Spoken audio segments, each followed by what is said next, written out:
Sonic enterprises پیش کرتے ہیں تاریخ اسلام۔ حضرت محمد صلی اللہ تعالی علیہ وسلم کی پیدائش سے پہلے 1400 سال پہلے کی بات ہے۔ عرب کے شہر مکہ میں لوگ بری طرح ڈرے ہوئے تھے۔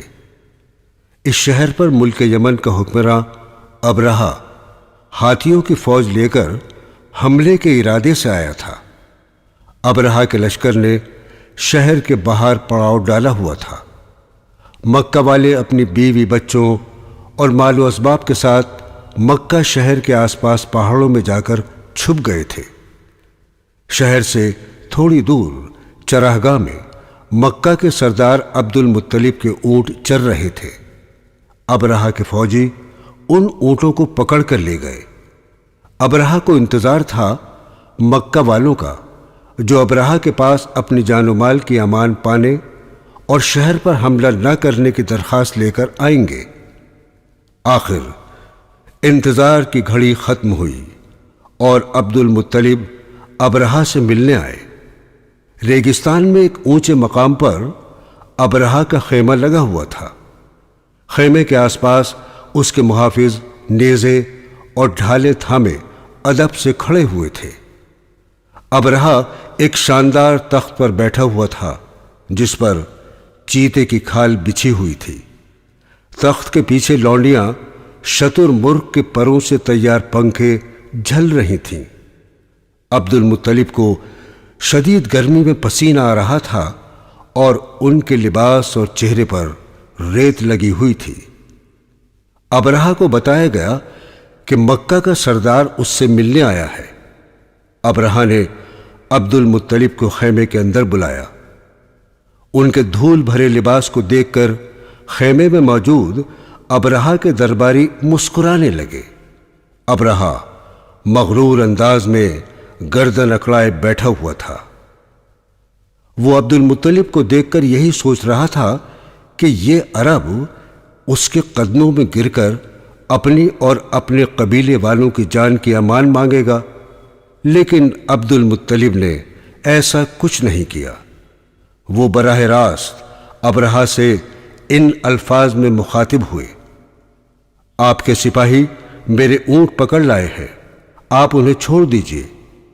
اونٹوں کی بات سن کر ابرہہ کو بڑی حیرت ہوئی۔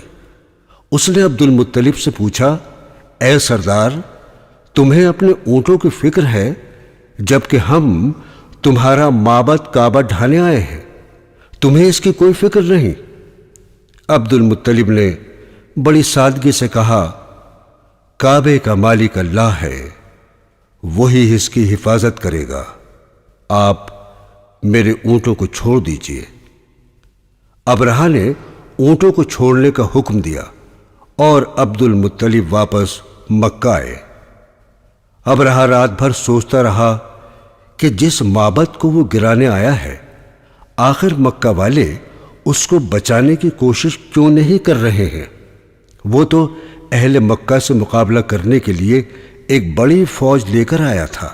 آخر ایسا کیا ہے جو مکہ والے اس کے مقابلے کے لیے نہیں آئے؟ اگلے روز صبح ابرہہ خانہ کعبہ کو ڈھانے کے لیے اپنی فوج کے ساتھ آگے بڑھا۔ پہلی قطار میں 13 ہاتھی تھے اور سب سے بڑے ہاتھی پر خود ابرہہ سوار تھا۔ لشکر شہر میں داخل ہوا تو مٹی کے مکانوں کے درمیان ایک چوکور عمارت نظر آئی جسے پتھروں اور مٹی سے تعمیر کیا گیا تھا۔ یہ عمارت نہ تو گرجا گھروں کی طرح شاندار تھی اور نہ ہی آتش کدوں کی طرح بلند و بالا، لیکن اس عمارت کو دور سے دیکھ کر اس کے مالک اللہ رب العزت کے شان و کبریائی کا ایسا اثر دل پر پڑتا ہے کہ ہر انسان کا سر خود بخود جھک جاتا ہے۔ لشکر میں شامل سب سے بڑا ہاتھی رک گیا۔ اسے دیکھ کر دوسرے ہاتھی بھی اپنی اپنی جگہ جم گئے۔ لگتا تھا کہ زمین نے ان کے پاؤں پکڑ لیے ہوں۔ ہاتھی بان نے ہاتھی کو آگے بڑھانے کی لاکھ کوشش کی۔ لشکر میں شامل سپاہیوں نے ہاتھی کے نیزے چبھوئے لیکن وہ آگے نہیں بڑھے۔ دوسرے ہاتھی بھی اپنی اپنی جگہ کھڑے ہوئے تھے۔ ابرہہ غصے سے پاگل ہو رہا تھا۔ وہ تو بڑے کر و فر کے ساتھ کعبۃ اللہ کو مسمار کرنے آیا تھا۔ اگر اس نے ایسا نہیں کیا تو پورے یمن میں لوگ اس پر تھو تھو کریں گے۔ وہ آپے سے باہر ہو گیا اور اس نے چاندی کی پرت چڑھی ہوئی ایرانی چھڑی سے ہاتھی کو پیٹنا شروع کر دیا۔ درد سے ہاتھی بلبلا گیا۔ اس نے ایک چنگھاڑ ماری۔ وہ واپس لوٹنا چاہتا تھا لیکن ہاتھی بان اور سپاہی بار بار اس کا رخ کعبۃ اللہ کی جانب کر دیتے۔ سبھی ہاتھی اس جگہ سے دائیں بائیں مڑ کر بھاگنا چاہتے تھے۔ ہاتھی بان اور سپاہی ہاتھیوں کا رخ کعبے کی جانب موڑنے کی کوشش کر رہے تھے۔ اس افراتفری میں دھول اڑنے لگی۔ ہاتھیوں اور سپاہیوں کے پاؤں سے اڑنے والی گرد کی وجہ سے کچھ بھی نظر نہیں آ رہا تھا۔ تبھی ساحل سمندر کی جانب سے چھوٹی چھوٹی ابابیلوں کا ایک جھنڈ اڑتا نظر آیا۔ ابابیلیں لشکر کے اوپر آ کر چکر لگانے لگی۔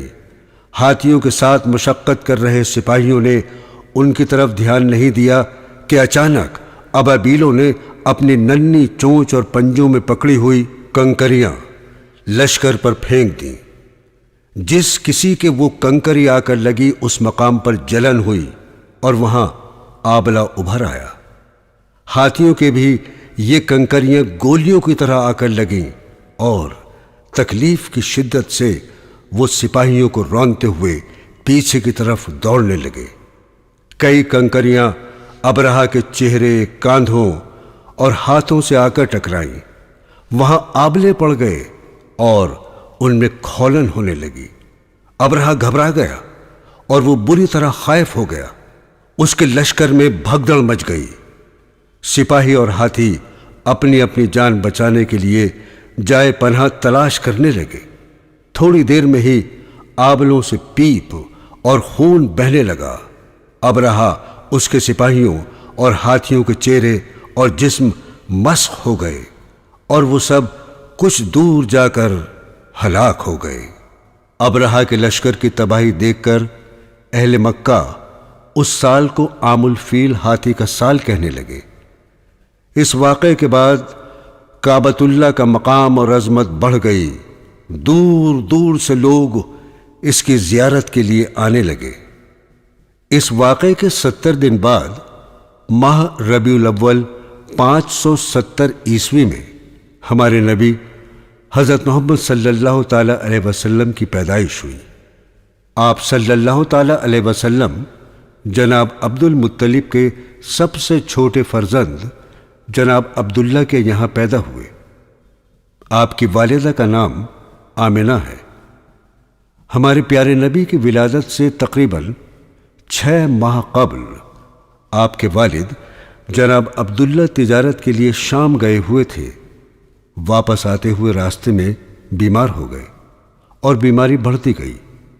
شہر سے دور ان کا انتقال ہو گیا۔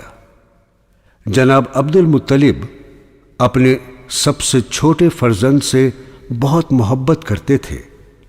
ان کے انتقال کی خبر سن کر بہت غمگین ہوئے۔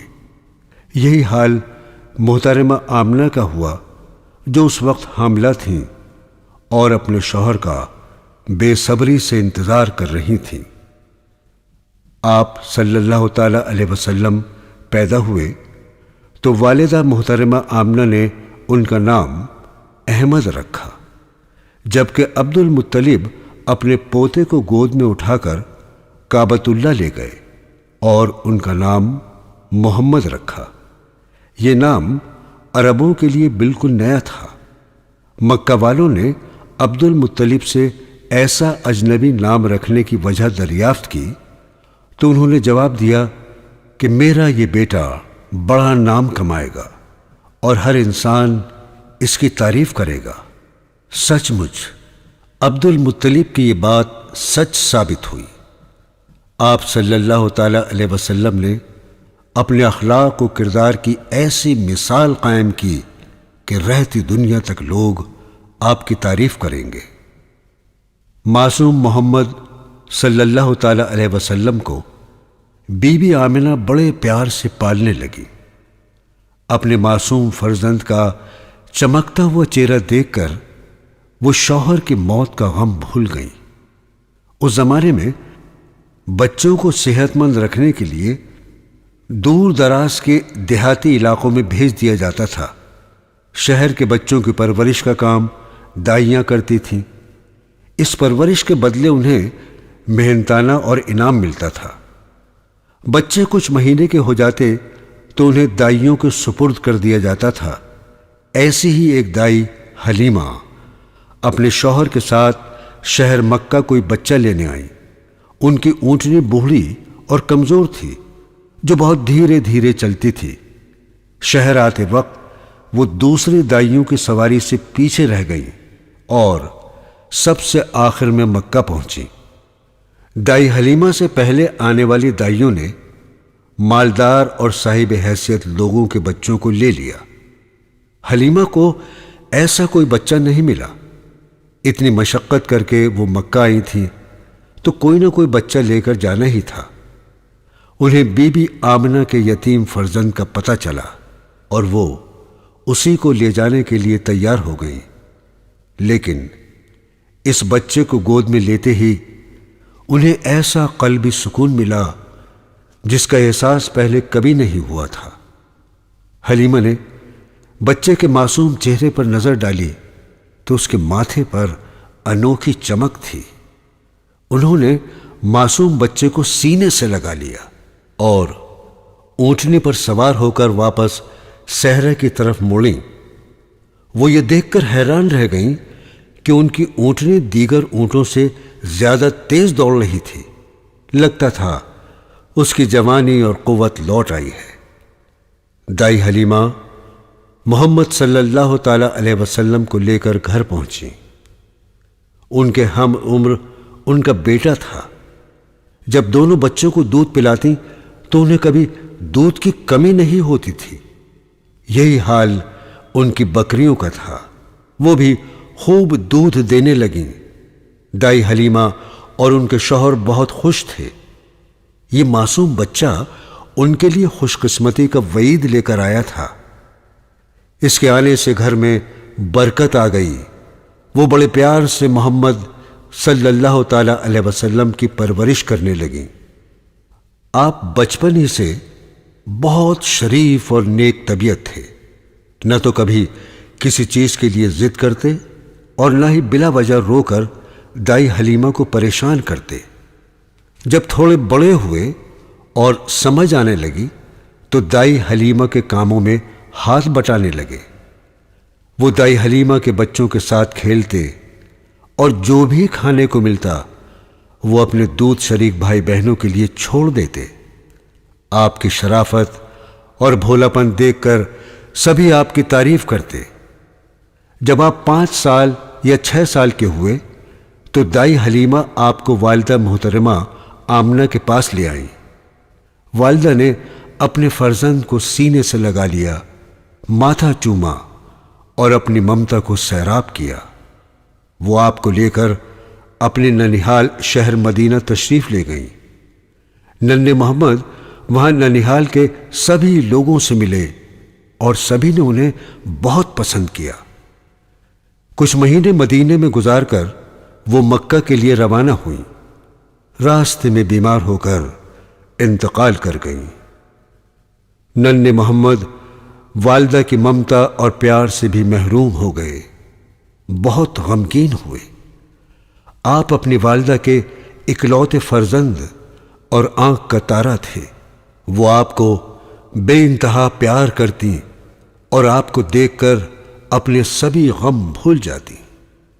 ان کی باندی ننھے محمد کو لے کر مکہ آئی اور آپ کو جناب عبد المطلب کے حوالے کر دیا۔ بہو کے انتقال کی خبر سن کر جناب عبد المطلب بے انتہا رنجیدہ ہوئے اور محمد کو سینے سے لگا کر بہت روئے۔ انہیں فکر اس بات کی تھی کہ اس معصوم کی پرورش وہ کیسے کریں گے۔ یہ پیارا بچہ تو والد کی شفقت اور والدہ کی ممتا اور لاڈ پیار سے محروم ہو گیا ہے۔ جناب عبد المطلب آپ کو بے حد پیار کرتے تھے۔ وہ کبھی بھی ننھے محمد کو اپنی نظروں سے دور نہیں ہونے دیتے اور آپ کی ہر ضرورت کا خیال کرتے۔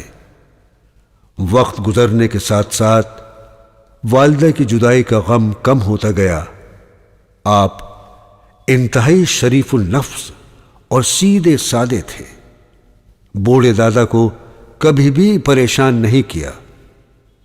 2 سال بعد ہی دادا عبد المطلب بھی اللہ کو پیارے ہو گئے، لیکن انتقال سے پہلے محمد کو اپنے بیٹے جناب ابو طالب کے سپرد کر گئے۔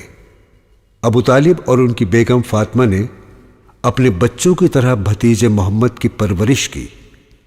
ابو طالب انہیں کبھی اپنی آنکھوں سے دور نہیں ہونے دیتے تھے۔ محمد بھی اپنے چچا سے بے انتہا محبت کرتے تھے۔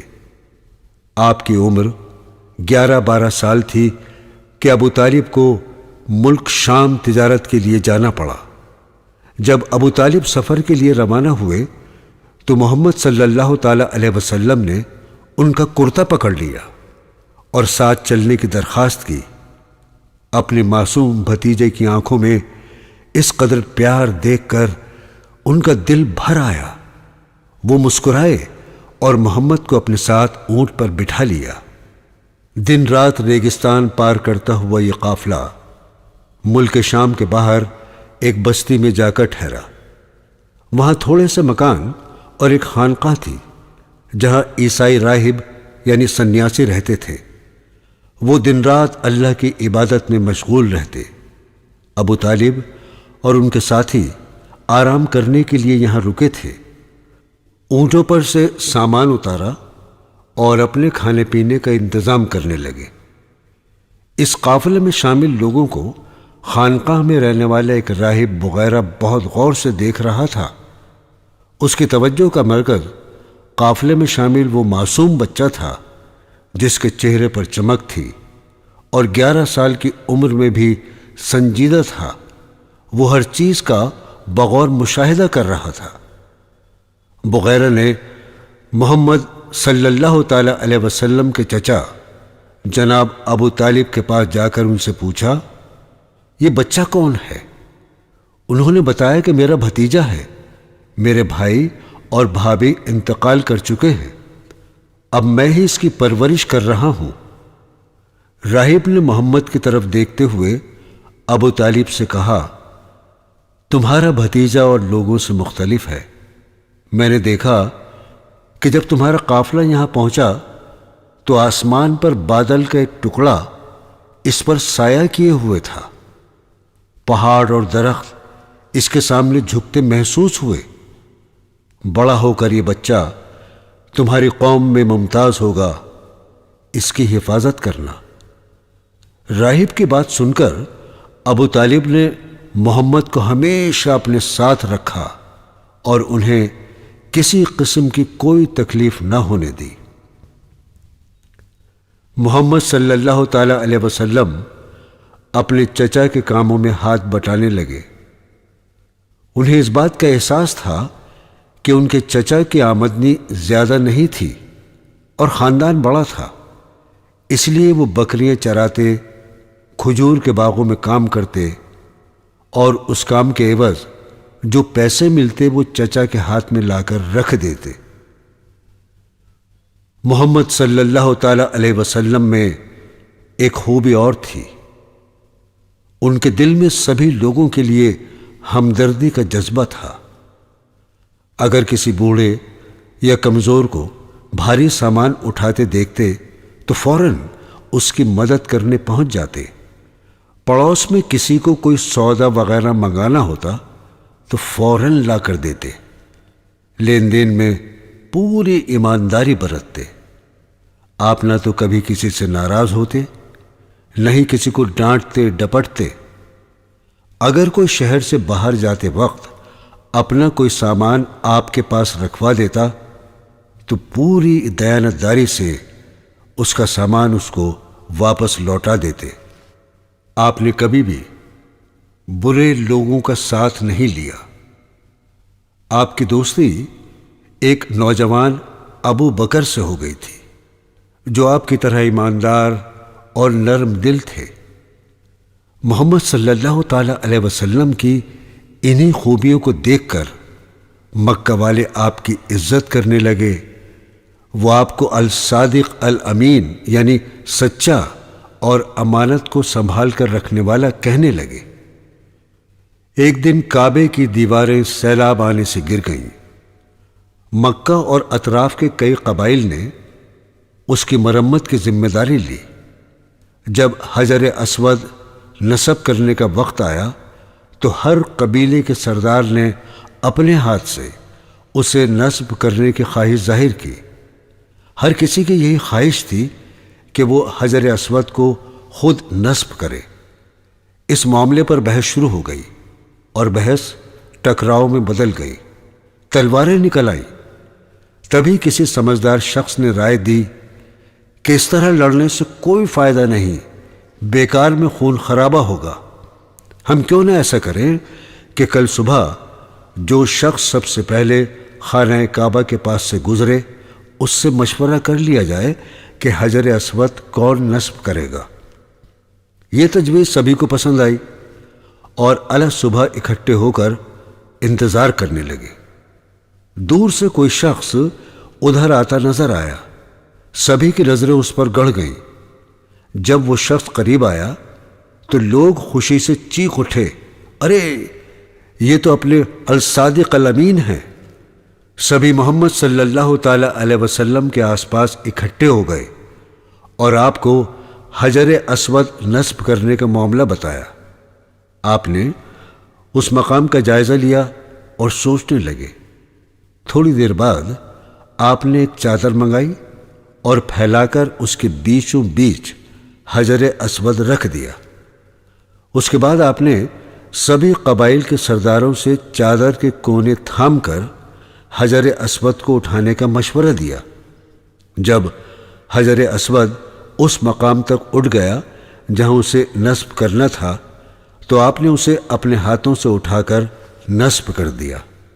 معاملہ خوش فہمی سے طے ہو گیا تھا اور سبھی نے آپ کی تعریف کی، کیونکہ اب محمد صلی اللہ تعالی علیہ وسلم جوان ہو رہے تھے اور وہ اپنے بوڑھے چچا کے ساتھ تجارت کرنے میں ماہر ہو گئے تھے۔ آپ مکہ سے تجارتی سامان لے کر جاتے اور باہر سے وہ سامان لے کر آتے جس کی مکہ میں ضرورت تھی۔ اس زمانے میں مکہ سے کھجوروں اور چمڑے کی تجارت ہوتی تھی۔ آپ کی ایمانداری اور نیک چلنے کا ذکر مکے کی ایک تاجر خاتون خدیجہ نے سنا۔ انہوں نے خواہش ظاہر کی کہ محمد ان کا سامان بھی لے کر جائیں، جس کے بدلے وہ انہیں اپنے منافع میں شریک کریں گی۔ مال تجارت کے ساتھ ساتھ انہوں نے اپنے غلام کو بھی محمد صلی اللہ تعالی علیہ وسلم کے ساتھ روانہ کیا۔ کچھ دنوں کے بعد آپ سامان پر بھاری منافع کما کر لوٹے۔ خدیجہ کے غلام نے محمد صلی اللہ تعالی علیہ وسلم کی ایمانداری اور تجارتی مہارت کا ذکر کیا اور خدیجہ اس بات سے بہت متاثر ہوئی۔ کچھ دن بعد انہوں نے اپنی لونڈی کے ذریعے محمد کو نکاح کا پیغام بھیجا۔ آپ نے اپنے چچا سے مشورہ کیا اور انہوں نے خدیجہ سے شادی کی اجازت دے دی۔ خود ابو طالب نے نکاح پڑھایا اور محمد صلی اللہ تعالی علیہ وسلم ہنسی خوشی شادی شدہ زندگی گزارنے لگے۔ خدیجہ رضی اللہ تعالی عنہا سے آپ کی 4 صاحبزادیاں اور 2 صاحبزادے ہوئے۔ دونوں صاحبزادوں کا بچپن ہی میں انتقال ہو گیا اور آپ نے بڑے پیار سے اپنی بیٹیوں کی پرورش کی۔ اس زمانے میں عربوں میں ایک بہت خراب رسم تھی۔ وہ بیٹیوں کی پیدائش کو اچھی نظر سے نہیں دیکھتے تھے۔ بعض لوگ تو بیٹی پیدا ہونے پر اس قدر شرمندہ ہو جاتے کہ لوگوں سے منہ چھپاتے پھرتے اور جب موقع ملتا بیٹی کو ماں کی گود سے چھین کر زندہ دفن کر دیتے۔ اس کے برعکس محمد صلی اللہ تعالی علیہ وسلم بیٹیوں سے بہت پیار کرتے اور ان کی ہر ضرورت کا خیال رکھتے۔ آپ کی مالی حالت اچھی ہو گئی تو آپ نے اپنے چچا کی مدد کرنے کا ارادہ کیا اور آپ نے ان کے صاحبزادے علی کی پرورش کا ذمہ لیا اور ایک اور چچا زاد جعفر کو اپنے چھوٹے چچا عباس کے سپرد کر دیا۔ محمد صلی اللہ تعالی علیہ وسلم نے جس ماحول میں آنکھ کھولی تھی اس زمانے میں عرب جہالت اور شرک میں مبتلا تھے۔ ان میں شراب نوشی، جوئے بازی، سود خوری، لوٹ مار، بددیانتی اور عورتوں کو حقیر سمجھنے جیسی برائیاں موجود تھیں۔ حالانکہ اہل مکہ پیغمبر حضرت اسماعیل کی اولاد میں سے تھے، اس کے باوجود وہ ایک اللہ کی عبادت چھوڑ کر بت پرستی اور شیطانوں کی پوجا میں مبتلا تھے۔ انہوں نے خانہ کعبہ میں لات اور عزا نام کے بت سجا دیے تھے۔ ہر قبیلے کا اپنا دیوتا تھا۔ وہ کعبہ میں آ کر عبادت کے نام پر عجیب و غریب حرکتیں کرتے۔ وہ دیوتاؤں کے نام پر جانوروں کی قربانی کرتے، چڑھاوے چڑھاتے اور سجدے کرتے۔ عرب قبائل میں ایک بار کسی بات پر جھگڑا ہو جاتا تو لڑائی سالوں سال چلتی رہتی۔ بعض دفعہ تو کنویں پر پہلے اونٹ کو پانی پلانے پر لڑائی ہو جاتی اور اس قدر خون خرابہ ہوتا کہ منٹوں میں درجنوں افراد قتل کر دیے جاتے، عورتیں بیوہ ہو جاتی اور بچے یتیم ہو جاتے۔ یہ سارے حالات دیکھ کر محمد صلی اللہ تعالی علیہ وسلم کا دل دکھتا۔ وہ سوچتے کہ عربوں سے ان غلط رسوم اور جہالت کو کیسے دور کیا جائے۔ وہ ہمیشہ ایسے سماج کا تصور کرتے جس میں سبھی ایک دوسرے سے محبت کرنے والے، ایک دوسرے کا خیال رکھنے والے، نیک اور رحم دل ہوں۔ جب بھی انہیں انسانوں میں عدم مساوات، لڑائی جھگڑے اور بے انصافی کا خیال آتا تو ان کا دل بے چین ہو جاتا اور وہ ان برائیوں کو ختم کرنے کی ترکیبیں سوچتے۔ خدیجہ رضی اللہ تعالی عنہا سے شادی کے بعد آپ کی مالی حالت اچھی ہو گئی تو آپ کو عربوں کے حالات پر غور و خوض کا زیادہ وقت مل گیا۔ آپ مکہ کے باہر ایک پہاڑ پر بنے غار میں پانی اور کھانا لے کر چلے جاتے۔ وہاں گھنٹوں انسانیت کے خراب ہوتے حالات پر غور کرتے۔ آپ کی عمر 40 سال ہو گئی تو آپ کو اللہ تعالیٰ کی جانب سے خوابوں کا سلسلہ شروع ہوا۔ آپ کو بہت اچھے اچھے خواب دکھتے۔ ایک روز آپ اسی غار حرا میں غور و خوض فرما رہے تھے کہ آپ کے سامنے نبیوں پر وحی یعنی اللہ کا پیغام لانے والا فرشتہ جبرائیل آیا۔ آپ نے اس سے پہلے کبھی فرشتہ نہیں دیکھا تھا۔ فطرت انسانی کے مطابق آپ فرشتے کو دیکھ کر گھبرا گئے۔ فرشتے نے آپ کے پاس آ کر کہا، اقرا یعنی پڑھو۔ آپ نے جواب دیا، میں پڑھنا لکھنا نہیں جانتا۔ فرشتے نے پھر کہا، اقرا یعنی پڑھو۔ اس بار بھی آپ نے یہی کہا، میں پڑھنا لکھنا نہیں جانتا۔ کئی مرتبہ جبرائیل علیہ السلام نے یہی کہا اور آپ نے یہی جواب دیا، میں پڑھنا لکھنا نہیں جانتا۔ جبرائیل علیہ السلام قریب آئے اور آپ نے آپ کا سینہ اپنے سینے سے لگا کر بھینچا۔ آپ صلی اللہ تعالی علیہ وسلم کو اپنی پسلیاں دبتی ہوئی اور سانس گھٹتا ہوا محسوس ہوا۔ آپ گھبرا گئے اور غار سے تیز تیز قدموں سے چلتے ہوئے گھر آ گئے۔ گھر آتے ہی آپ نے اپنی پیاری بیوی خدیجہ سے کہا، مجھے کچھ اڑا دو، مجھے کچھ اڑا دو، میری زندگی خطرے میں ہے۔ خدیجہ رضی اللہ تعالی عنہا نے آپ کو کمبل دیتے ہوئے کہا، اللہ کی قسم آپ کو کوئی نقصان نہیں پہنچا سکتا، کیونکہ آپ کمزوروں کا خیال رکھتے ہیں اور رشتہ داروں کے حقوق ادا کرتے ہیں۔ آپ کمبل لپیٹ کر لیٹے رہے جب آپ کی حالت کچھ درست ہوئی تو خدیجہ آپ کو اپنے چچا زاد ورقہ بن نوفل کے پاس لے گئی جو عیسائی تھے اور حضرت عیسیٰ علیہ السلام پر نازل ہونے والی آسمانی کتاب انجیل کے عالم تھے۔ محمد صلی اللہ تعالی علیہ وسلم نے انہیں غار میں پیش آنے والا واقعہ سنایا۔ ورقہ نے آپ کو بتایا کہ آپ کے پاس جو مخلوق آئی تھی وہ نبیوں تک اللہ کا پیغام لانے والا فرشتہ جبرائیل ہے۔ آپ اپنی قوم کی اصلاح کے لیے نبی بنا کر بھیجے گئے ہیں، لیکن قوم آپ کی مخالفت کرے گی اور آپ کو شہر سے نکال دے گی۔ کاش میں صحت مند اور جوان ہوتا تو آپ کی مدد کرتا۔ یہ بات سن کر محمد صلی اللہ تعالی علیہ وسلم کو تعجب ہوا کہ قوم انہیں شہر سے نکال دے گی۔ کچھ عرصے بعد دوبارہ وحی کا سلسلہ شروع ہوا۔ اللہ تعالیٰ نے آپ کو اپنی عبادت کرنے اور نیکی پھیلانے کا حکم دیا۔ اکثر آپ کو فرشتہ آسمانوں اور افق پر نظر آتا اور وہ آپ سے کہتا کہ آپ اللہ کے رسول ہیں۔ آپ کی نبوت کا سن کر سب سے پہلے آپ کی اہلیہ حضرت خدیجہ ایمان لائیں۔ مردوں میں آپ کے دوست ابو بکر اور بچوں میں حضرت علی اور لڑکوں میں حضرت زید ایمان لائے۔ آپ نے سب سے پہلے اپنے دوستوں اور رشتہ داروں کو ایمان کی دعوت دی۔ ایک روز آپ نے اپنے رشتہ داروں کو کھانے پر بلایا۔ کھانے کے بعد آپ نے ایک اللہ کی عبادت اور شرک و گناہوں کے بارے میں بتایا۔ آپ کے رشتہ داروں کے لیے یہ باتیں بالکل نئی تھیں۔ سب خاموش رہے، کسی نے آپ پر ایمان لانے کی بات نہیں کی۔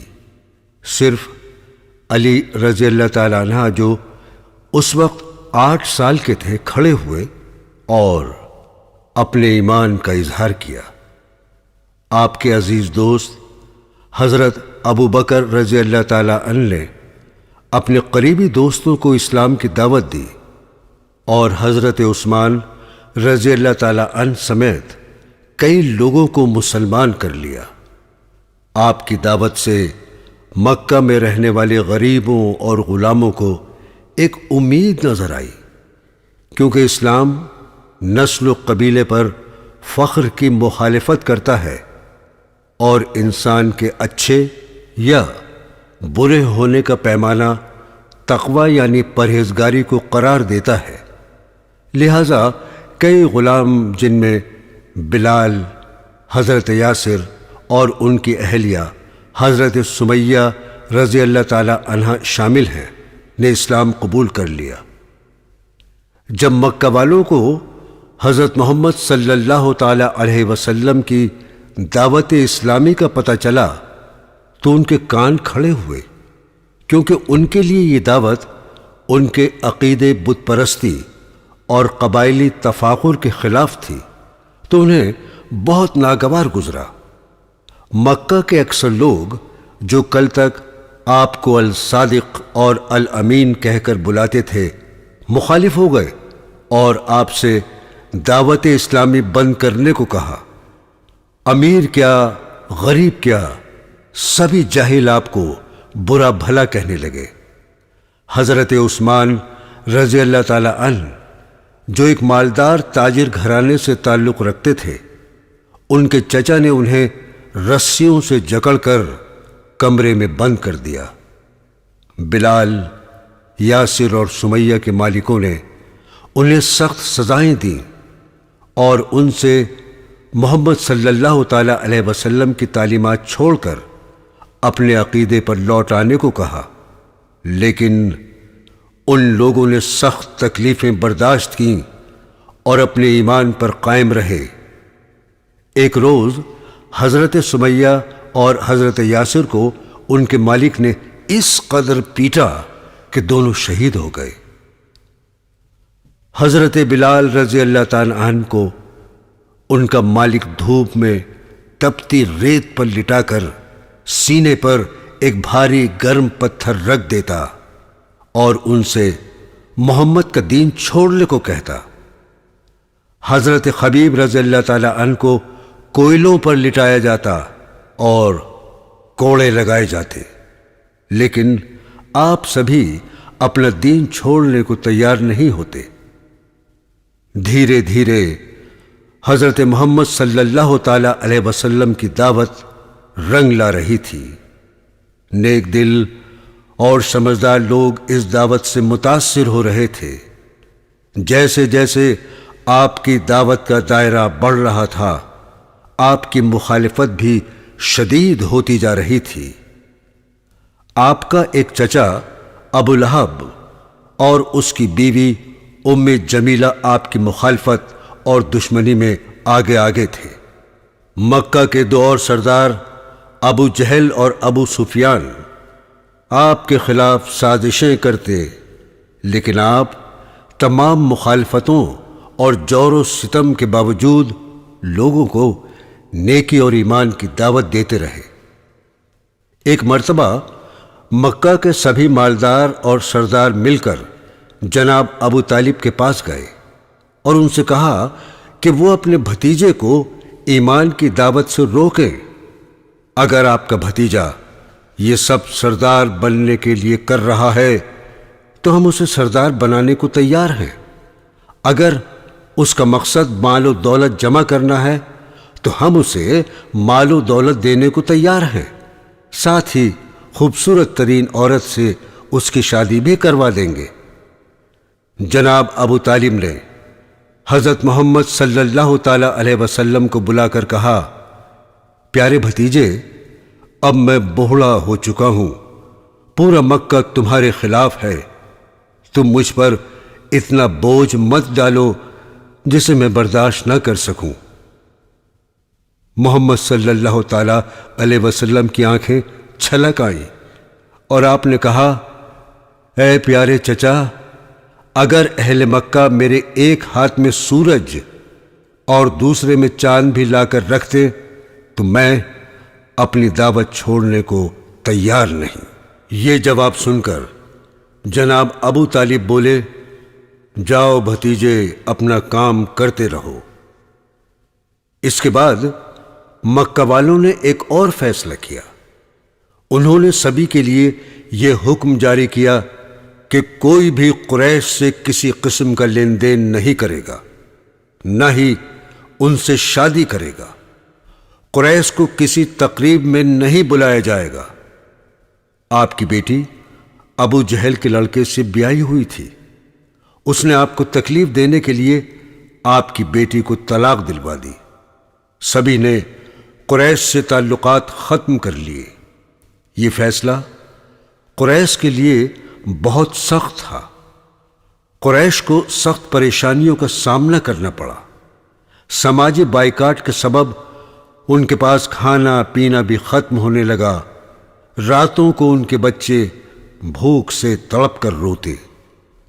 قریش قبیلے کے لوگ درختوں کی پتیاں کھا کر یا چمڑے کو پانی میں ابال کر پیتے اور اپنا گزارا کرتے۔ ابو جہل اور ابو لہب اس بات کی نگرانی رکھتے کہ کوئی قریش کو کھانے پینے کا سامان نہ پہنچائے۔ آپ صلی اللہ تعالی علیہ وسلم کے پائے استقلال میں ذرا بھی جنبش نہیں آئی۔ جب آپ مکہ والوں سے پریشان ہو گئے تو آپ صلی اللہ تعالی علیہ وسلم نے حج کے موقع پر باہر سے آنے والے لوگوں کے سامنے ایمان کی دعوت پیش کرنی شروع کر دی۔ مدینہ سے آنے والے ایک وفد کے لوگوں نے خوشی خوشی آپ کی دعوت قبول کر لی اور انہوں نے واپس مدینہ جا کر اپنے رشتہ داروں اور دوستوں کے سامنے اسلامی تعلیمات پیش کی۔ دراصل اہل مدینہ اپنے پڑوسی یہودیوں سے سنتے آئے تھے کہ عنقریب جزیرہ عرب میں ایک نبی آنے والے ہیں جو لوگوں کو بھلائی کی تعلیم دیں گے اور برائی سے روکیں گے۔ اہل مدینہ نے بغور آپ کی تعلیمات کو سنا اور آپ کی زندگی کے حالات جان کر اسلام قبول کرنا شروع کر دیا۔ اگلے سال حج کے موقع پر مدینہ سے اور لوگ مکہ آئے اور آپ پر ایمان لائے۔ اس طرح مدینہ میں مسلمانوں کی تعداد بڑھنے لگی۔ آپ صلی اللہ تعالی علیہ وسلم کی پریشانیاں اور مکہ والوں کی دشمنی دیکھ کر اہل مدینہ نے آپ کو مدینہ آ کر اپنا مشن چلانے کی دعوت دی اور وعدہ کیا کہ وہ کبھی آپ کا ساتھ نہیں چھوڑیں گے۔ مکہ میں ایمان والوں کا جینا دوبر ہو گیا تھا۔ انہیں ہر طرح سے پریشان کیا جا رہا تھا۔ آخر اللہ نے ان کے ایمان کو مضبوط کرنے کے لیے انہیں ایک اور آزمائش میں ڈالا، اور جن مسلمانوں کو ستایا جا رہا تھا انہیں مکہ چھوڑ کر ملک حبشہ جانے کا حکم دیا۔ اس وقت ملک حبشہ یعنی ایتھیوپیا، اس میں ایک انصاف پسند عیسائی بادشاہ نجاشی کی حکومت تھی۔ مسلمانوں کے ایک وفد میں آپ کی صاحبزادی حضرت رقیہ رضی اللہ تعالی عنہا اور ان کے شوہر حضرت عثمان رضی اللہ تعالی عنہ بھی شامل تھے۔ جب مکہ والوں کو مسلمانوں کے حبشہ پہنچنے کی خبر ملی تو انہوں نے ایک وفد نجاشی کے پاس بھیجا۔ وفد کے سرداروں نے نجاشی سے کہا کہ ہمارے ملک کے کچھ باغی آپ کے ملک میں پناہ لیے ہوئے ہیں، آپ انہیں ہمارے حوالے کر دیں۔ نجاشی نے مسلمانوں کے وفد کے سب سے سمجھدار شخص کو طلب کیا تو آپ صلی اللہ تعالی علیہ وسلم کے چچا زاد حضرت جعفر رضی اللہ تعالی عنہ تشریف لائے۔ نجاشی نے ان سے ان کے عقیدے کے بارے میں دریافت کیا تو انہوں نے ایک پراثر تقریر کی۔ اسلام کی حقانیت سننے کے بعد نجاشی بولا، خدا کی قسم، یہ تو وہی تعلیمات ہیں جو ہمارے نبی حضرت عیسیٰ علیہ السلام لے کر آئے تھے۔ اور نجاشی نے مسلمانوں کو وہاں عزت کے ساتھ رہنے کی اجازت دے دی۔ مکہ کا وفد بے مراد واپس ہوا۔ اب اسلامی تعلیمات سے شہر مکہ ہی نہیں، دوسرے شہروں اور ملکوں کے لوگ بھی متاثر ہونے لگے تھے۔ یہ جان کر کفار مکہ کے سینوں پر سانپ لوٹ گئے۔ انہوں نے آپ کو ہر قسم کا لالچ دینا چاہا، آپ کے ساتھیوں کو قتل کر کے اور آپ پر حملہ کر کے خوف زدہ کرنے کی کوششیں کی۔ قریش کا سماجی بائیکاٹ بھی کر لیا تھا، لیکن اسلام تھا کہ پھیلتا چلا جا رہا تھا۔ اسی بیچ مکہ کے دو بااثر اور بہادر آدمیوں نے اسلام قبول کر لیا۔ ان میں ایک محمد صلی اللہ تعالی علیہ وسلم کے چچا حضرت حمزہ رضی اللہ تعالی عنہ اور دوسرے حضرت عمر رضی اللہ تعالی عنہ تھے۔ ان دونوں کے اسلام قبول کرنے سے مسلمانوں کو یہ فائدہ ہوا کہ وہ اب چھپ کر نہیں، سب کے سامنے کعبۃ اللہ کی عبادت کرنے لگے۔ دریاسنا آپ کی پیاری اہلیہ حضرت خدیجہ رضی اللہ تعالی عنہا اور چچا جناب ابو طالب انتقال کر گئے۔ جب تک جناب ابو طالب زندہ رہے تو کفار مکہ کی اتنی ہمت نہیں ہوئی کہ آپ کو جانی نقصان پہنچا سکیں۔ چنانچہ 622 عیسوی میں کفار مکہ نے آپ کو قتل کرنے کا پلان بنایا۔ ہر قبیلے سے ایک نوجوان منتخب کیا گیا۔ اس سے فائدہ یہ تھا کہ رسول اللہ کے قتل کی سازش میں ملوث اتنے لوگوں سے قریش ایک ساتھ بدلہ نہیں لے سکتے تھے۔ اللہ تعالیٰ نے محمد صلی اللہ تعالی علیہ وسلم کو اس سازش کی خبر دے دی اور آپ نے مکہ سے ہجرت کرنے کا ارادہ کیا۔ آپ نے اپنے بستر پر حضرت علی کو لٹایا اور اپنے سب سے پکے دوست ابو بکر کو ساتھ لے کر رات کے اندھیرے میں روانہ ہو گئے۔ قاتل آپ کے گھر میں جھانک جھانک کر دل کو تسلی دیتے رہے کہ آپ بستر پر سوئے ہوئے ہیں۔ آدھی رات گزرنے پر قاتل اچانک ننگی تلواریں لے کر گھر میں داخل ہوئے۔ انہوں نے لیٹے ہوئے شخص سے چادر ہٹائی تو حضرت علی وہاں لیٹے ہوئے تھے۔ قاتل آپ صلی اللہ تعالی علیہ وسلم کی تلاش میں ادھر ادھر دوڑے، لیکن آپ کا کہیں پتہ نہیں چلا۔ جب کفار مکہ کو پتہ چلا کہ آپ شہر میں نہیں ہیں تو انہوں نے آپ کو گرفتار کرنے والے کے لیے 100 اونٹوں کا انعام رکھا۔ انعام کے لالچ میں لوگ آپ کی تلاش میں نکلے، لیکن آپ کو ڈھونڈ نہ سکے۔ مکہ سے نکل کر مدینہ جانے کو ہجرت کہا جاتا ہے۔ یہ ہجرت 622 عیسوی میں ہوئی، اور اسی واقعے کو بعد میں خلیفہ دوم حضرت عمر رضی اللہ تعالی عنہ کے زمانے میں سن ہجری یعنی اسلامی سال قرار دیا۔ کفار مکہ سے بچنے کے لیے آپ صلی اللہ تعالی علیہ وسلم نے 3 دن ایک پہاڑ کے غار میں پناہ لی، جسے غار ثور کہتے ہیں۔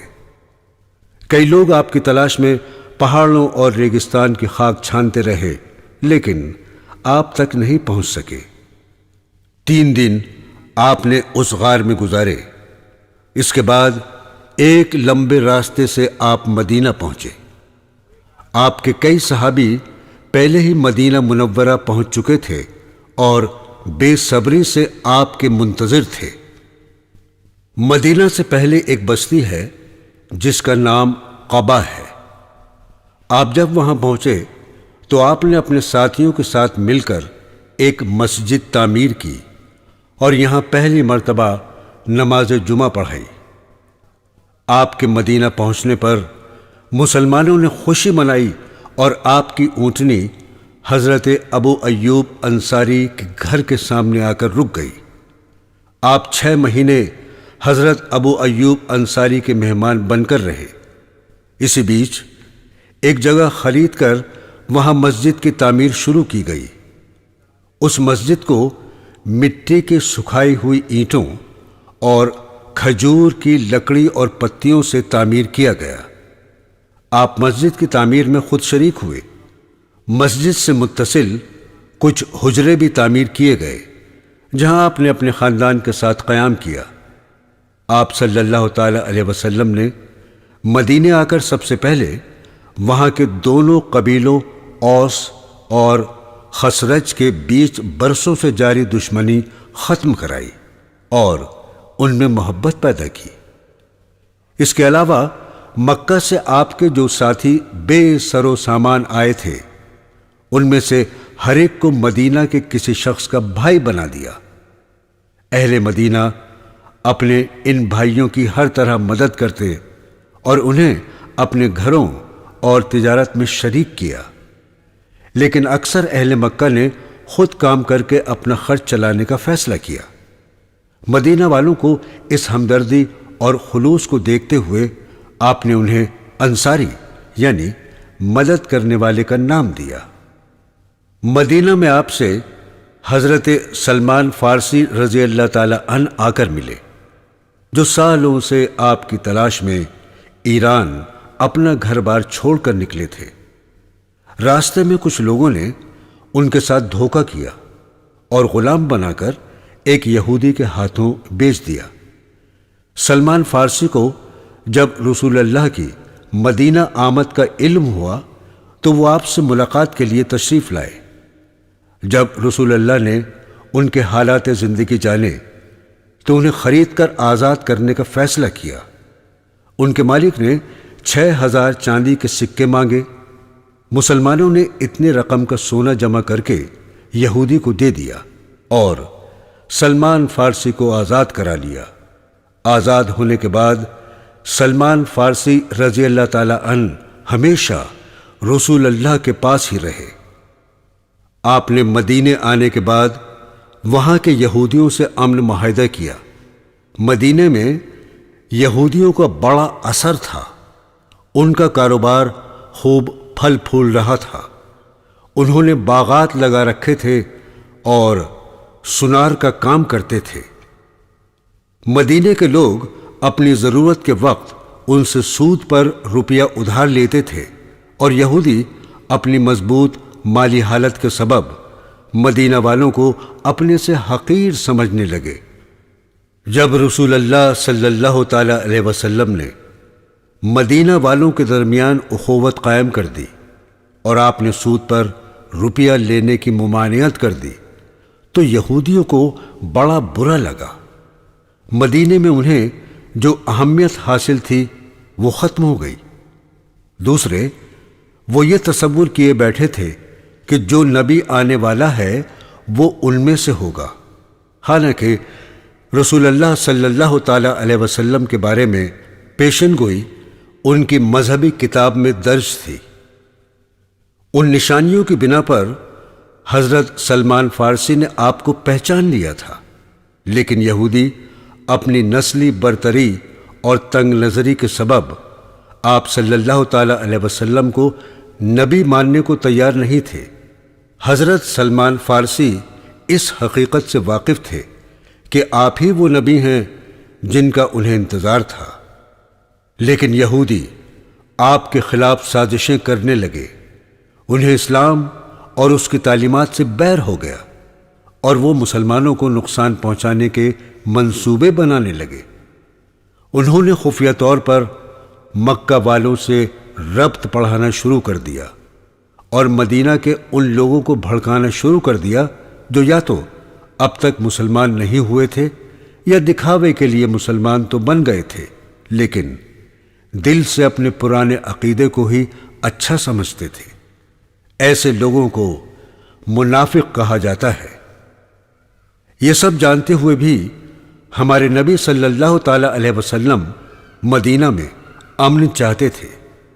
ان کی خواہش تھی کہ مدینہ امن کا شہر بنے اور یہاں کسی بھی شخص کو چاہے اس کا عقیدہ کچھ بھی ہو کوئی تکلیف نہ پہنچے۔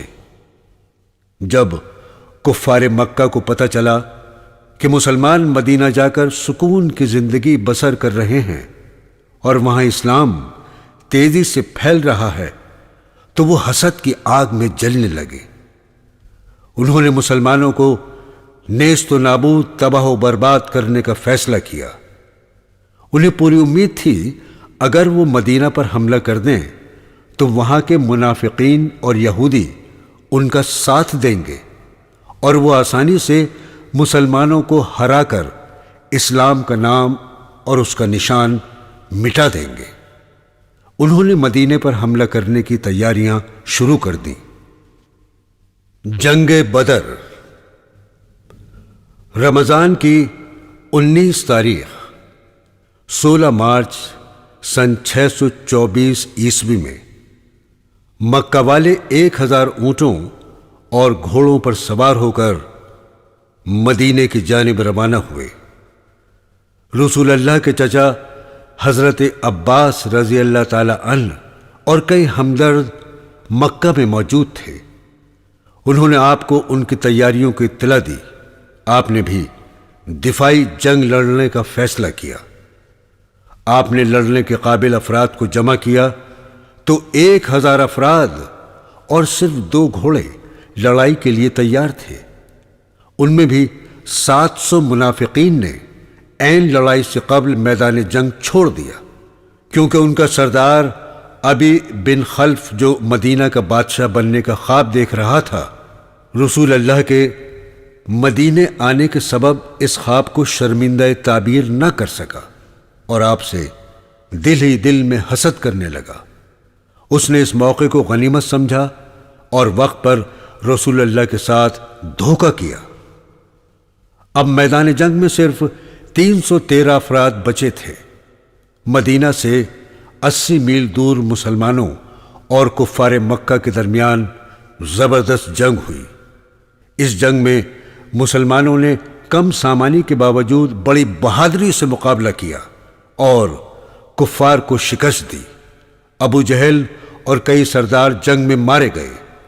وہ 70 آدمیوں کی لاشیں میدان میں چھوڑ کر بھاگے۔ تقریباً اتنے ہی افراد گرفتار ہوئے۔ لڑائی میں 14 مسلمان بھی شہید ہوئے۔ اس جنگ کو اسلامی تاریخ میں خاص اہمیت حاصل ہے کیونکہ لڑائی نے یہ فیصلہ کر دیا کہ مسلمان کمزور نہیں ہیں اور وہ جذبہ ایمانی کے ساتھ بڑے سے بڑے دشمن سے مقابلہ کر سکتے ہیں۔ اس فتح کے بعد آپ نے ان یہودیوں کی خبر لی جو مسلمانوں کے خلاف اندرونی سازشوں میں شریک تھے۔ یہودیوں نے امن سمجھوتا کر لیا۔ مدینہ آنے کے بعد رمضان کے روزے فرض ہوئے اور مسلمانوں کو خانہ کعبہ کی سمت نماز ادا کرنے کا حکم ملا۔ جنگ احد۔ ہارے ہوئے کفار مکہ اپنے مقتولین کا بدلہ لینے کے لیے فیصلہ کن ہوئے۔ کفار نے اپنے تجارتی مال میں سے ایک حصہ اچھے سے اچھے ہتھیار اور گھوڑے خریدنے کے لیے دیا۔ مکہ والوں نے آس پاس کے مشرک قبیلوں سے معاہدے کر کے آدمیوں کو جمع کیا اور اگلے سال 625 عیسوی میں 10,000 افراد کی مضبوط فوج لے کر مدینے پر حملے کے لیے روانہ ہوئے۔ مدینے کے شمال میں احد پہاڑ کے قریب انہوں نے خیمے لگائے، اس لیے اس جنگ کو غزوہ احد کا نام دیا گیا۔ رسول اللہ صلی اللہ تعالی علیہ وسلم نے تیر اندازوں کے ایک دستے کو اس مقام پر تعینات کیا جہاں سے کفار مکہ پلٹ کر مسلمانوں پر حملہ کر سکتے تھے۔ آپ نے انہیں سخت ہدایت دی کہ اس مقام کو کسی حالت میں نہ چھوڑیں۔ اس بار مسلمان فوج کی تعداد 700 تھی۔ جنگ شروع ہوئی تو مسلمان اسی جذبے کے ساتھ لڑے اور تھوڑی دیر میں ہی دشمن کے پاؤں اکھڑتے محسوس ہوئے۔ مسلمان بڑی شدت سے کفار پر حملے کر رہے تھے۔ کفار پیچھے ہٹنے لگے۔ پہاڑی کے کنارے پر تعینات تیر اندازوں نے سمجھا کہ کفار کو شکست ہی ہونے والی ہے، کیوں نہ وہ بھی میدان میں جا کر انہیں نمٹائیں۔ ان کے افسر نے انہیں بہت سمجھایا کہ ہمیں اس مقام سے نہیں ہٹنے کا حکم دیا گیا ہے، تم اس مقام کو مت چھوڑو، لیکن جوش و خروش سے بھرے تیر اندازوں نے ان کی ایک نہ سنی۔ رسول اللہ کے حکم اور اپنے افسر کی بات نہ ماننے کا خمیازہ مسلمانوں کو بھگتنا پڑا۔ میدان جنگ سے بھاگتے کفار کے ایک فوجی افسر خالد بن ولید کی نظر اس خالی مقام پر پڑی۔ وہ اپنے گھڑ سوار ساتھیوں کے ساتھ اس مقام پر پہنچ گئے۔ وہاں تھوڑے بہت تیر انداز بچے تھے، انہیں قتل کیا اور مسلمانوں پر پوری شدت کے ساتھ حملہ کر دیا۔ یہ حملہ دیکھ کر بھاگتے ہوئے بقیہ کفار بھی لوٹ آئے۔ اب مسلمان دو طرف سے گھر چکے تھے۔ کسی کی سمجھ میں نہیں آ رہا تھا کہ کیسے مقابلہ کریں۔ اس افراتفری میں کئی مسلمان شہید ہو گئے، یہاں تک کہ آپ کے چچا حضرت حمزہ کو وحشی نام کے ایک غلام نے نیزہ مار کر شہید کر دیا۔ کفار کا حوصلہ اتنا بڑھ گیا کہ وہ رسول اللہ کے کیمپ تک پہنچ گئے اور ایک کافر نے آپ پر اتنا زوردار حملہ کیا کہ آپ کا لوہے کا ہیلمٹ چہرے میں گڑ گیا۔ آپ کے خون نکلنے لگا۔ آپ کی صاحبزادی حضرت فاطمہ کو پتہ لگا تو وہ پانی لے کر دوڑی۔ پہلے زخم کو پانی سے دھویا، تب بھی خون نہیں رکا تو کھجور کے پتوں سے بنی چٹائی جلا کر اس کی راکھ زخم میں بھر دی۔ مسلمانوں نے بڑی بہادری سے دفاعی جنگ لڑی اور کفار کا مسلمانوں کو خاک میں ملانے کا منصوبہ خواب ہی رہ گیا اور وہ میدان چھوڑ کر بھاگ گئے۔ جاتے جاتے مکہ کے سردار ابو سفیان نے اعلان کیا کہ اگلے سال ہم پھر مقابلے کے لیے آئیں گے۔ جنگ خندق۔ مکہ شریف واپس آ کر ابو سفیان نے اور بڑی جنگ لڑنے کی تیاری شروع کر دی۔ رسول اللہ صلی اللہ تعالی علیہ وسلم کو اس کی اطلاع ملی تو آپ نے اپنے ساتھیوں سے مشورہ طلب کیا۔ حضرت سلمان فارسی نے بتایا کہ جب ایران میں ہمیں کسی بڑے حملے کا خطرہ ہوتا ہے تو ہم شہر کے اطراف کھائی کھود کر اندر سے شہر کا دفاع کرتے ہیں۔ ان کی تجویز سب کو پسند آئی۔ شہر کے سامنے کھائی کھودی گئی۔ اس کام میں رسول اللہ برابر شریک رہے۔ آپ کبھی بھاری پتھروں کو کدال سے توڑتے تو کبھی مٹی بھر کر باہر پھینکتے۔ دن رات کھائی کھودی گئی، 5 گز گہری اور 5 گز چوڑی کھائی تیار کی گئی۔ کھائی کے قریب مسلمان ہتھیار بند ہو کر دشمن کا مقابلہ کرنے لگے۔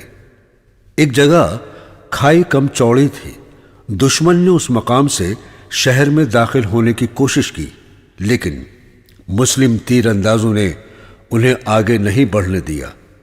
کئی مسلمان جنگجو مارے گئے، لیکن پھر بھی وہ مورچے پر ڈٹے رہے۔ اس بیچ رات کو ٹھنڈ بڑھ گئی۔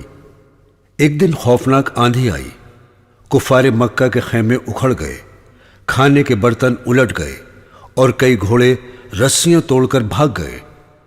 آندھی نے ان پر اس قدر خوف طاری کر دیا کہ ان میں مزید مقابلہ کرنے کی سکت نہ رہی۔ قریش نے اپنے تمام وسائل جمع کر کے مسلمانوں سے 3 جنگیں لڑی تھیں۔ ان کی ہر چال اور تدبیر ناکام ہو گئی تھی۔ آخر کار انہوں نے ناکام واپس لوٹنے میں ہی عافیت سمجھی۔